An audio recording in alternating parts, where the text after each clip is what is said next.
First Sergeant Kep here with Company D, 2nd United States Sharpshooters, and today we will be talking about the period correct polish Rottenstone. Now, Rottenstone was a fairly common polishing medium during the Civil War, and you can still find it today. I purchased this on Amazon, and modern woodworkers will still sometimes use Rottenstone in the finishing process. So, Rottenstone is essentially a finely powdered limestone. Sometimes it's slate. And then when you mix it with a medium, it polishes whatever you're trying to polish. And it works really great with varnishes as well as it does metals like brass, for example. Now, it's unlikely that many soldiers during the war would have carried such a complete polishing kit with them, though we do know through letters that at least a few soldiers either had Rottenstone or had requested it during their term of service. For most soldiers sort of doing a campaign impression or they're packing super light, Civil War Digital Digest did a good video on how to use wood ash and water to polish your brass while in the field. We like to sometimes clean up our uniforms really nice for formal events or inspections, dress parades, or private events. And I wanted to start getting into period polishing practices. Normally in Company D, we use the modern and very Farby product called Flitz. Flitz is a fantastic polish that Captain Whitehall introduced into our company. And it provides a quick, easy shine, and it provides consistent results with everybody. And it's a real joy to have, especially when we're cleaning up our loaner gear every year at a private event, for example. So for my polishing kit that I keep in my tool kit, that I keep in my knapsack, I have a tin of Rottenstone, and we get our tins from a place called Specialty Bottle in Seattle. I have a bone toothbrush.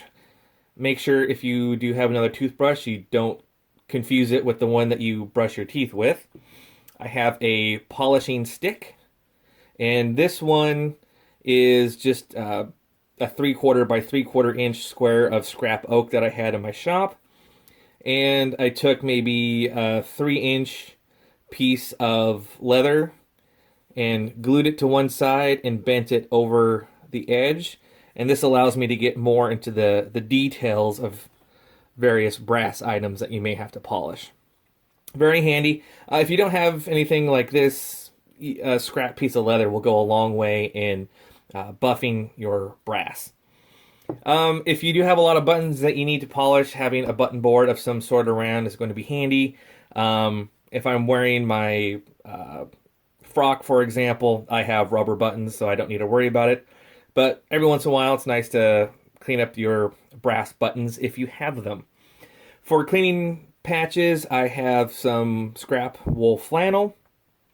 And for the medium, I use sweet oil, also known as olive oil. And I have this jar in my mess kit. And olive oil is a fantastic all-around, period-appropriate lubricant for all sorts of things. Very handy to have some of this on you in your kit. Now, you can use all sorts of different types of mediums to sort of hold and control the fine Rottenstone. Water works. I've read that some people use paraffin oil, but olive oil is a nice all-natural sort of thing. If it gets on the leather, it's not going to hurt anything. It keeps the hand soft. So for actually, this is sort of the final result of when I polished my cartridge buckle. You can kind of see like a before and after. Now this works really fast, but it does take longer to replicate the results that you would get from a modern polish, for example. So for my NCO belt, I have lots of detail. So what I'm going to do is take my sweet oil and just put a dab on there. You don't need very much. And then stick it in my Rottenstone. And then I come over and I start cleaning.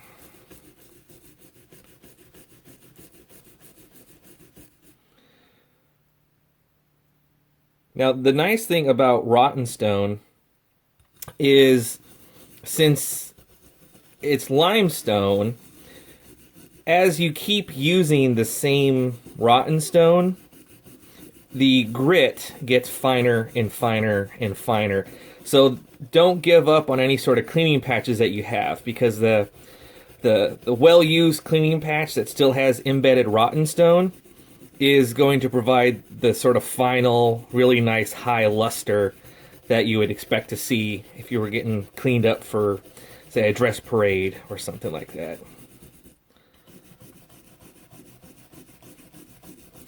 So I've chosen to do my NCO buckle because these can be, well, it's fairly similar to an officer buckle too. Since there's so much detail, this would be pretty difficult to do and sit there in the hot sun doing this with Brasso. That's the other nice thing about using Rottenstone, is that it doesn't stink like Brasso. So, and then you can go back and clean everything up with one of your wool patches.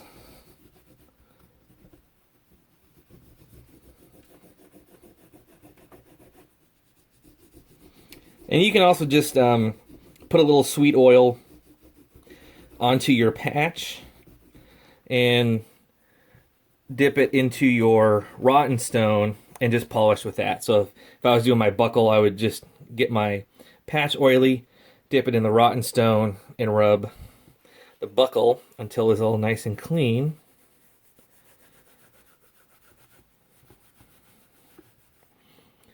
So I don't know if you can see that already. Just, a few seconds of scrubbing with a toothbrush and a wool patch. You can see the shine come through already, and you can see the tarnish on the unclean side. It's pretty darn impressive. Let's go ahead and flip it over and see what we can do to the back side. So this is my cooking oil, so I don't want to actually get this stuff into what I eat. And now I'll just pick one side over here.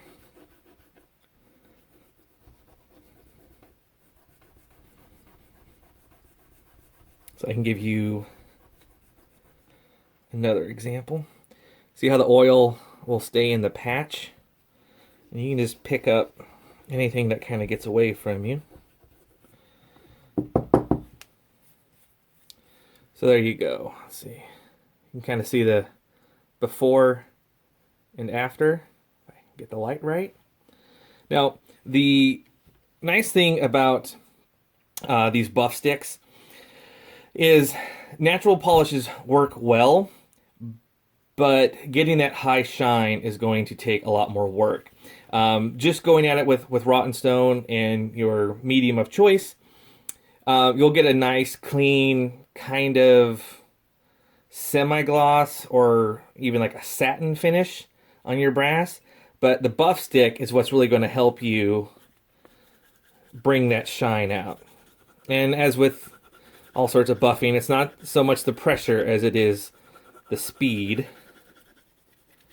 You can get in here and you can start to see more glisten off this clean edge up here. And with the corner wrapped on my buff stick, I can get in to tight spots and get any leftover Rottenstone or any other tarnished sections. And that gives me a lot more versatility out of my buff stick. So I'm going to keep working on that. Let us know if you have any questions down below. Thanks as always for liking and subscribing, and we'll see you next time.